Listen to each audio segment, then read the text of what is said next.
Nowadays, most anime weebs think the best deconstruction of superheroes is either One Punch Man or My Hero Academia, although they are just a satire and the definition of a cheesy superhero story. It's like they forgot that time in the Double O's when Gantz was like a very violent critique on superheroes and social injustice, thus not that different than The Watchmen. It stopped being that when eventually the mangaka focused on the shallow spectacle and the themes became an afterthought. It was mostly the result of spectacle creep, not that different from what happens to most shonen that keep escalating in power and eventually lose everything that was making them human and relatable. Inuyashiki skips all the escalation and starts right away with its main characters being overpowered killing machines, and wraps up everything in a rushed and sloppy way, thus failing to be appealing up to a point such as the early parts of Gantz. The first episode alone is telling you that by using the same lazy feel-fag method to make you like the protagonist as the one used in the beginning of My Hero Academia.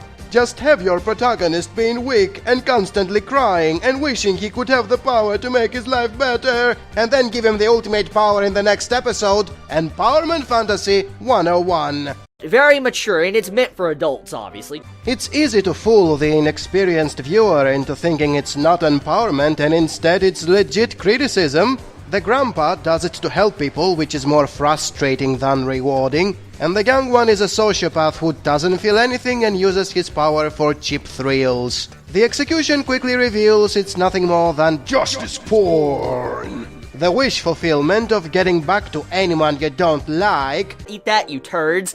Such as the grandpa fighting one-dimensional evil rapists, and the bully messing up internet trolls. It's titillating, especially because it's completely one-sided. There is no way the adversaries can defeat them. Metal and savage/badass, because that is such a fuck you. This alone proves what was making The Watchmen actually good, while this is just a terrible show made for a terrible generation of special snowflakes.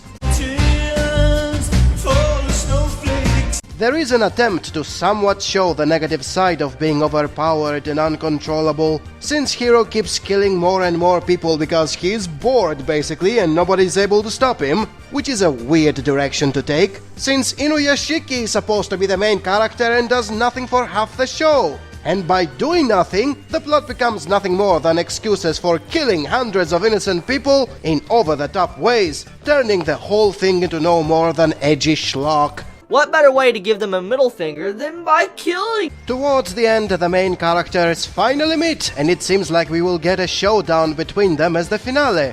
But no, the author decided that wouldn't be schlocky enough. A meteor appears out of nowhere and is about to destroy Earth. Then the President of the United States tells the world there is no order anymore, so do whatever the fuck you want. And everybody does exactly that because Trump controls order in every country, apparently. There is no logic anymore, it's just random excuses for showing death and destruction. I can take it all away from them. How pissed off do you think they're gonna be? The finale is just the main two characters blowing up for saving the world by something that was thrown in the plot at the last moment. By killing yourself. Then everything goes back to normal and the show ends in the most anticlimactic way imaginable, leaving you with nothing to care about.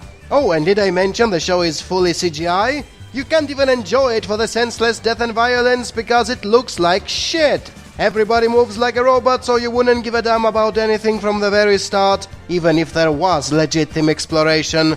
Which there isn't, as the whole thing is no more than the lazily animated, sadistic fantasies of the mangaka, as he comes up with silly excuses for schlocky justice porn. Eat that, you turds.